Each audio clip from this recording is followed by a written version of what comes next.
Hi, my name Almost is for a job. Daisy, and I'm your host. I'm here with Tech Share. How you doing today, Tech? I'm good. How are you? Thank you for being here with us today and taking the time out of your busy schedule to be here with us today. Appreciate that. Well, thank you for the PR, so I appreciate that. Can you tell us a little bit about yourself? I mean, I just mainly do art for the most part. I stay at home. I was doing private armed security for a while after I'd gotten back from deployment, but for the most part, I just paint. That's like my whole life. I'm addicted to art. So, I mean, even when I was in basic training, I snuck in art supplies and I painted walls in Iraq and stuff. So, art's pretty much my whole life. And thank you for sharing. That's so beautiful when you can take passion to that. Um, Appreciate that. Where did you grow up at? I actually grew up in Denver. I life actually. I was adopted twice and unadopted both times. But the first time I got adopted was in Denver, and then I got adopted again in Parker, and then I became my own legal guardian. And then I ended up leaving Colorado, and I moved back here about 2 years ago. So, um, but I kind of grew up all over for the most part, technically. Uh, Um, but I don't know like exactly what kind of details y'all are looking for because I have like a whole book full of stuff. Like the reason why my mom didn't get me when we first started foster care was because my little brother got kidnapped, actually. So she was busy trying to find him. So her rights got terminated. So that's why I didn't get to talk to my mom. But I actually found my birth mom, and that's why I left Colorado in the first place, is because I found my birth mom. So I ended up dropping out of high school, and then I went to go see my mom because I thought that would be more important than finishing high school. And then I talk to my mom like every other day now. So, that's but like I hadn't 12 years. So how is the relationship now with both of you? It's great. Yeah, it's great. No, I mean, I talk to my mom like every other day now. My mom does the same thing, actually. She paints shirts and stuff for a living. She made dolls. So she does art for a living too. So, I mean, it wasn't much different. We're a lot of like, in a lot of aspects. And actually, I have a little sister the same age as my oldest daughter because we were pregnant at the same time. So that was interesting. Um, and Yeah, no, the relationships are good. No, I mean, I don't really talk to the rest of my family, except for my half brother on my mom's side, and then I have like foster siblings and ex-adopted siblings, except most of them are either like I don't know what happened to them because like we lost contact or we just don't talk anymore. So. I'm sorry to hear that. And I could relate to something like that So because I don't know what else to say. I was like, I know that's kind of weird to like, it's hard to respond to. Of like a weird childhood, like, because like when I started foster care actually. And the ironic part is when I started foster care, when I got unadopted the first time, they moved me down the street from where my dad used to be a teacher from, and like I was mute for like a year, so I didn't say anything. So like when I started going to school there, people would recognize me and then like ask me how my dad was, and then I'd be like, "Oh, he's in prison." So then, it was always awkward because I like he was a teacher too. So then they were like, "Oh," and then they're like, "Do you ask?" So like it's always awkward. So it's always like, I don't know what else to tell you. Like, oh wow. How did you feel like how your oh my gosh.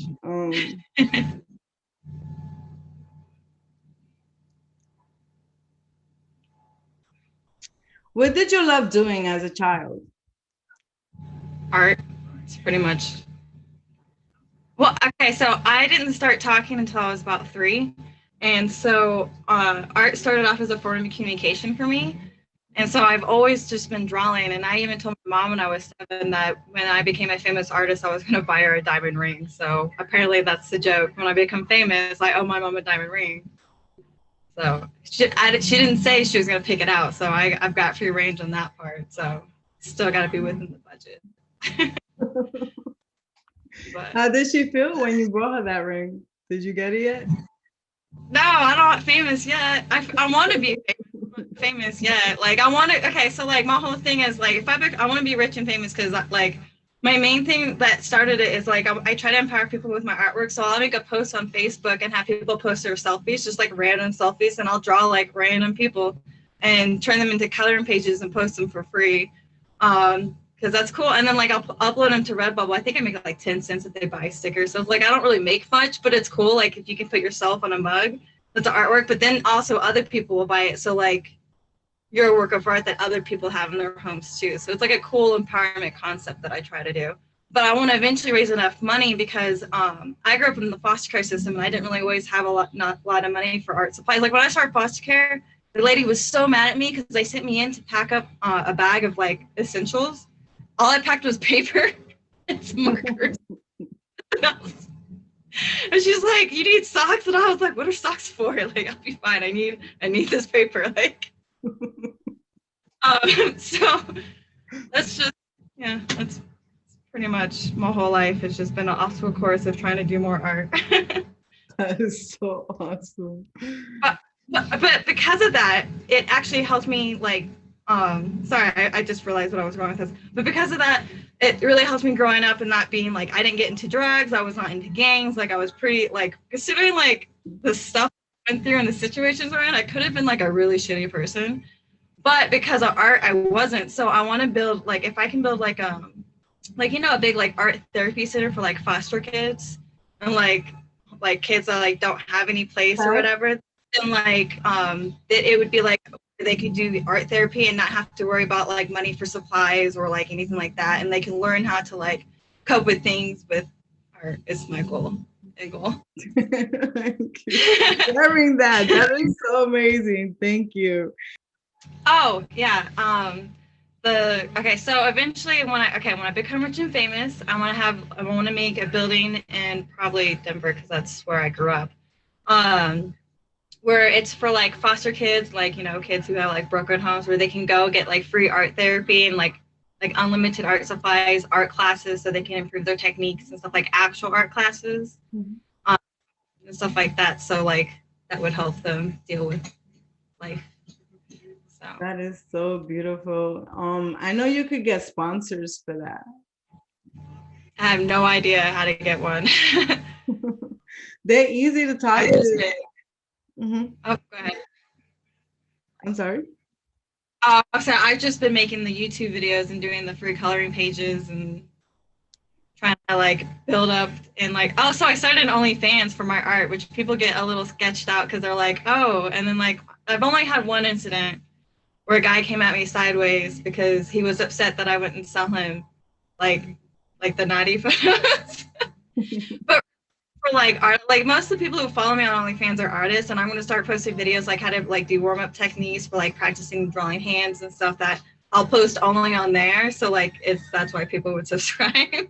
So OnlyFans is like I saw some of your YouTube videos today, and yeah, it was like inspiring because you was explaining things from things, and you was like, and this is where you could use watermarks and all that. So what is your favorite form of art you like to use? Oh, my all-time favorite is watercolor. It is actually, I'm doing a fundraiser trying to be able to do watercolor again because watercolor is expensive, and I actually lost 90% of my art supplies when I was in Iraq because my ex left me and moved to Colorado. So when I came back home, I didn't have any of my stuff, and a lot of my stuff got ruined, so I didn't have any art supplies. So like so I'm trying to like rebuild up my stuff so I can start doing it because a lot of people like my watercolor paintings, but I can't do videos showing how to do a lot of that stuff because I don't have the supplies to do it. I don't have enough money. That's why I started doing the live doodles. So a lot of the stuff I do for like I'll do videos, and at the end of the videos I have like tips, like my tip information. So like people will tip me like $1 or $2, but I mean it adds up in the end. So like that's been able to have me upgrade like to get the backdrop, and then I think I got 120 so far for the fundraiser, so I'll be able to like get the video so I can live stream and start teaching and like doing the classes and stuff like that. So, and because I'm gonna also like free videos, like I'm gonna do one like I do trash art too, like where I do stuff out of cardboard. And that's something you could do at home with like your kids and just shit that you have at home. So I'm gonna like explain how you do that in like the most cheapest way. I'm like where you can get free, like or I like I'm not like I trash dig and stuff. Like my art name kind of has hobo in it because like I used to be homeless, but I know how to like dig and like garbage stuff. Like I find like most of my furniture in my house I got for free. Mm-hmm. I've either like traded art for it or I've trash picked it or like I've somehow acquired it. Like I trash picked this desk the other day. So who inspired you to do art? I think it was because it was just a friend to me. It just, I mean, I started doing it before I could do anything else. Like I didn't learn to read until I was like 11. So like I mean, a lot of times if I was upset, like if I wanted to show somebody I was upset, I would just draw something. So it was kind of like something I just had. So like I really like if I don't draw for a couple days, I kind of go crazy. So like I'm kind of that's why I think like if anybody can actually be addicted to art, I think I have that because like I'm really manic at times, but like when I was in basic training, I actually snuck in watercolor. Okay, so this is how I snuck in watercolors. You know those soap boxes, the plastic ones that you put your soap in? Mm-hmm. Well, water, you weigh them out from the tubes, you can let them dry on the bottom, and they kind of look like plastic. Wow. Them out. And then let them dry. And I had these watercolor brushes that look like a pin. So I had one that looked like a pin, but it was a brush. And then you're allowed to bring one notebook, so I just found a pad of watercolor paper. And then I started having people like sending me like watercolor supplies, like they would like I somehow like managed to get it, but then I got caught. So then they told me I had to paint the wall. So I painted. That's how I got to do my first wall for the army was because I snuck in art supplies. So then I painted the stairs. I designed our shirts, and then I painted the wall at Fort Leonard Wood. So that's beautiful. Oh my God, that's so amazing. Because I have a daughter. She's 18 years old and she loves coloring and painting and doing stuff on her iPad. Is like one cartoon after another. So do you have a famous artist that you like? I have a lot of artists actually that I like. So I don't know like where I would start with it. Like, are you talking about like big names or like big names like locally or big names that are like by state? I'm sorry. like I have a lot of really favorite. Like I would have to say my favorite artist is he's like big in the South. His name's Ravel, but he's like one of my best friends. I actually met him at his very first art show because he has Asperger's, and so I guess his therapist told him to start doing some art as like a thing. And so I actually saw him. He was doing a show that I was in. And so I saw him and actually really liked his work. So I took a bunch of photos of him with his artwork like a creep. And then like a couple months later, like found him at another show and I was like, hey, you're not in this one. Like, let's be friends. Oh my God. I didn't know like he like had, different social needs. So then we became really good friends, but actually he's the one that got me into doodling. So before I only did watercolor. I never really dabbled with acrylics. If it wasn't for Rebel, I probably wouldn't have even messed with the acrylics. Thank you, Tess, for sharing with. That was awesome. I want to hear some more. Tess was telling us a little bit about how she inspires people on artwork. Like, how do you inspire someone on trying to get them to really say, hey, this is what I want to do? If they was to come up to you and ask you that. If they were going to ask me how they knew, if they wanted to do art, like how they would know, or I'm trying to clarify the question. I'm sorry. So how have you inspired people on the feedback that you have gotten on your artwork? Well, like personal experience when they've told me, or yes. Okay, so like one girl, I met her, Helena. I actually met her. We were applying for the same job. She got hired. I didn't. I sound like a horrible person. I've gotten fired, and no one wants to hire me. Apparently I'm not very likable. But I met her and actually she was just doing like everyday jobs and she does art too. She actually paints and I told her she should do it because I mean it's an easier job if it's something you want to do at home with your kids. And she does like this cool like craft canvas stuff and she kind of like you can pretty much tell her any kind of ideas, she can pull them together. And so I told her she should do it. So she does art on the side now, and she kind of does more of it now because of that. So I think she's been one of my she before I was good. Okay, like I was not always like a decent artist. I started off like everybody else, where like I drew anime looking stuff, and like I thought that was good, and that was wrong. I always show people like I have artwork that I had done from like years ago, like from like high school, and I will post like old pictures of artwork that I've done to show people that like every artist starts off somewhere. Like Van Gogh didn't start until like his late 30s, so like it's never too late to start. And I think was it late 30s or mid 30s for Van Gogh? I can't remember. No, it was he died. I'm mixing him up with somebody else, but. But I mean, like even all the classic artists, like they have to relax whenever you do something. So whatever they want to do something, if they want to be sure of it, just don't put a lot of pressure on it because that kind of takes the fun out of it too. Right. So as long as you're beating yourself up, having this unrealistic expectation of yourself, because honestly, like nobody wants anything to look like a perfect picture anyway, unless you do realism. And a lot of times when like especially if you're just starting and you want to do realism, that's when you graph out. But a lot of art that's big and a lot of people like, if you think about it, is more like Picasso, Matisse, or like Frida, or like the more attitude-y kind of, not like a picture. So I always try to like remind people that it doesn't matter if it looks just like a photo because it's not what you're looking for. And usually when I meet somebody and they're just starting out, they always try to make it look exactly whatever photo reference it is. And it's true. You usually see that in the beginning, right? Right. And want to make it look, but like, why? Like, what's the point? So what's next for you? Well, beginning of March, I'm going to start taking students in, and I'm going to start doing classes. Now, the students that I have signed up currently are kids, so I'm doing, it's called trash art. So we're going, for the first couple weeks, we're going to learn how to break down cardboard and paint on it without it being destroyed, and like how to use noodles and glue stuff together and layer it where it won't fall apart, and have it hang on your wall, and like how you just find random stuff in your house.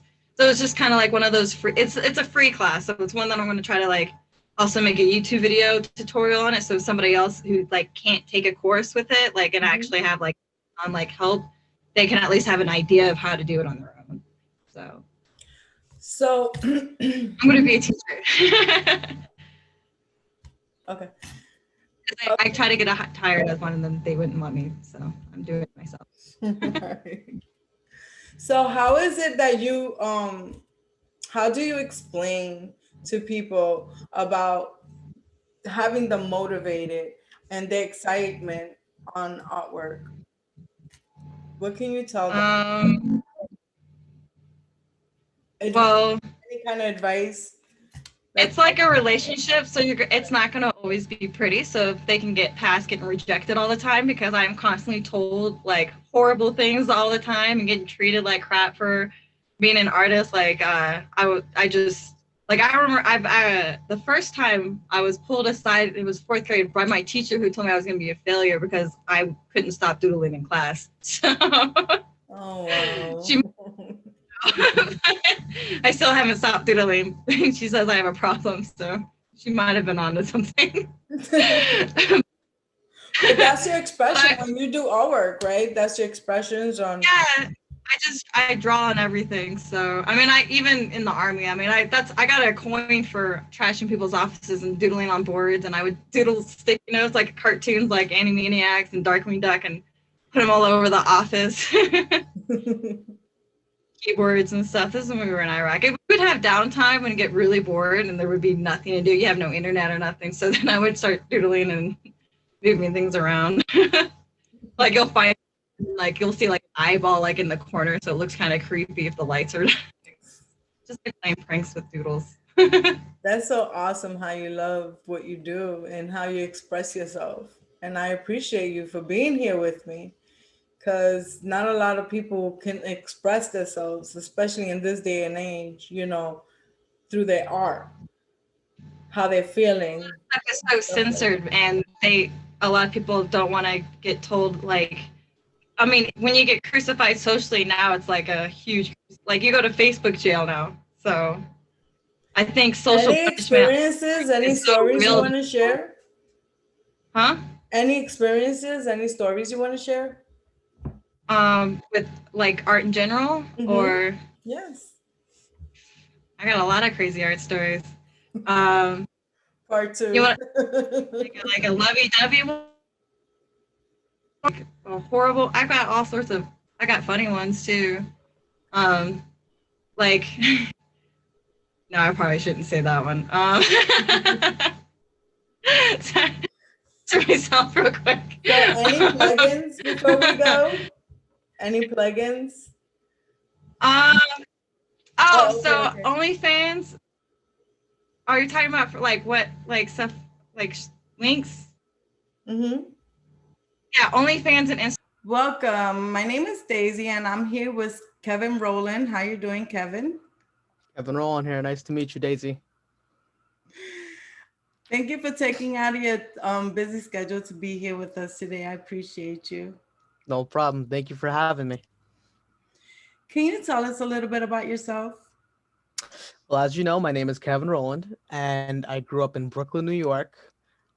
And I recently, well, not recently, but about 10 years ago, I moved from Brooklyn, New York over to Woodhaven, Queens, New York.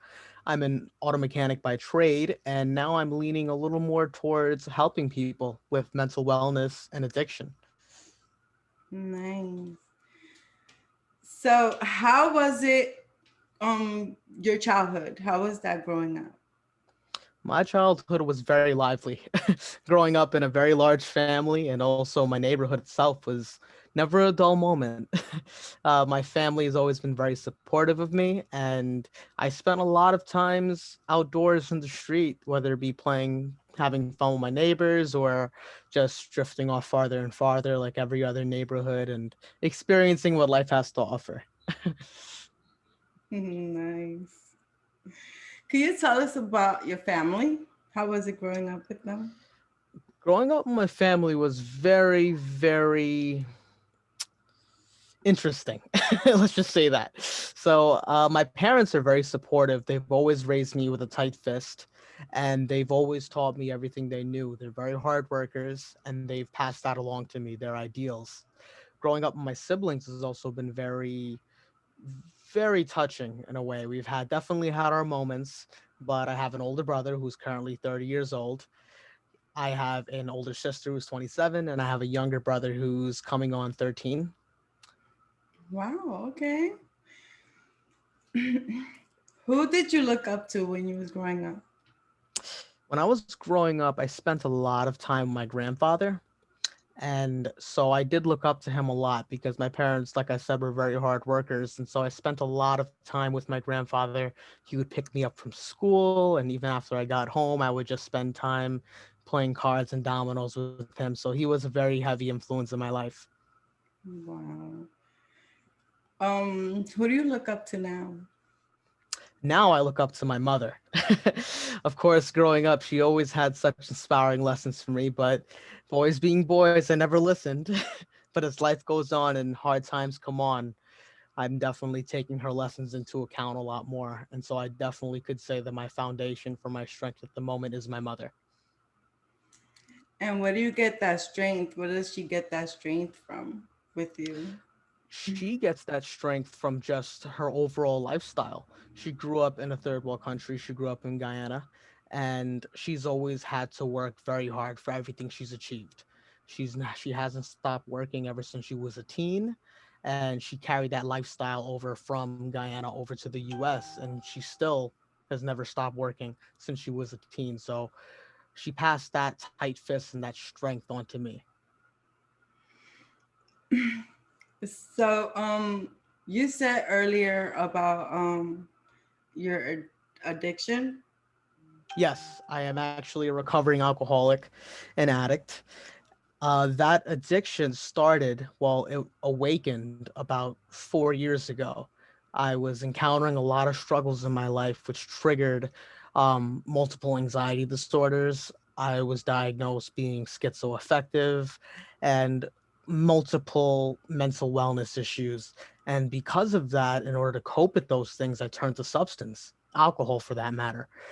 And no matter what I was going through in my life, whether it be a relationship issue or a work struggle, I would turn to alcohol as a coping mechanism.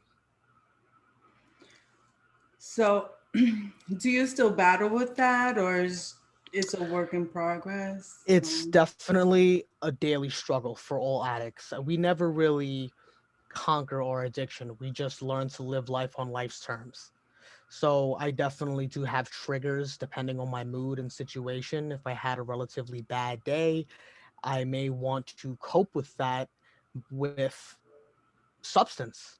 But of course, that isn't the case for me and for all addicts because one is too many and a thousand is never enough.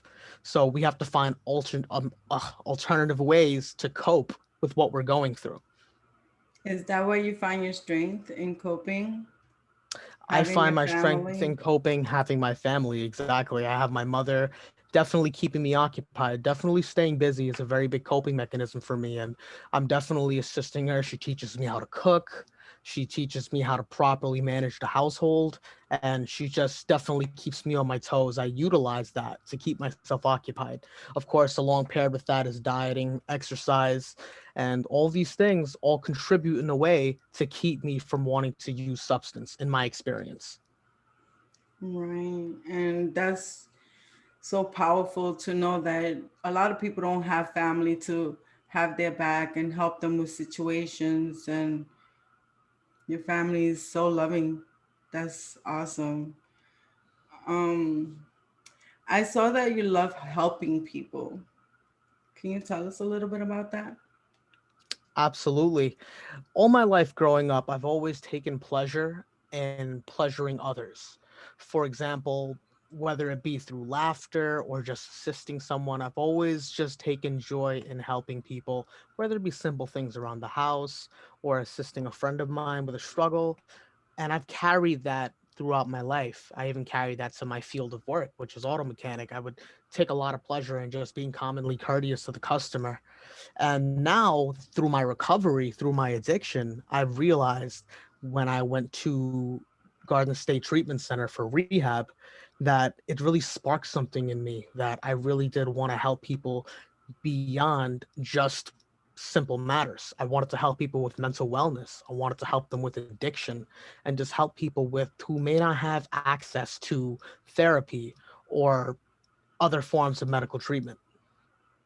Right. Do people like, do they know how to express themselves, how they feel about, like, after they finish talking to you about their situation or what they're going through? How do they tell you how they feel after that? Not all the time. However, it is definitely showed and portrayed. For example, if someone reaches out to me directly via Messenger, they would confide within me. I'd give them my 2 cents, and they would tell me straight up, "Thank you so much for your help. Thank you for your advice." And if they don't tell me directly, I'll definitely see it the next time someone drops a post involving their own struggle. I'd see that same person that I had helped comment and give them assistance, and it's just spreads like wildfire. So I definitely see that what we're doing is definitely helping others. Is there a specific age group? At the moment, I'm catering towards 18 and up, 18 and over, definitely. The reason being for that is because I feel like those 18 and up, that's when they first begin, generally speaking, to have life experience and start experiencing the struggles, the real world struggles that happen out here. Yeah, that's true. So, what can people, what can they talk about with you? We have no restrictions as far as what people can talk about. I've had people come to me about sensitive matters such as sexuality issues, issues involving their identity, issues involving their addiction. Some of them get really personal with me as far as maybe their spouse or significant other. And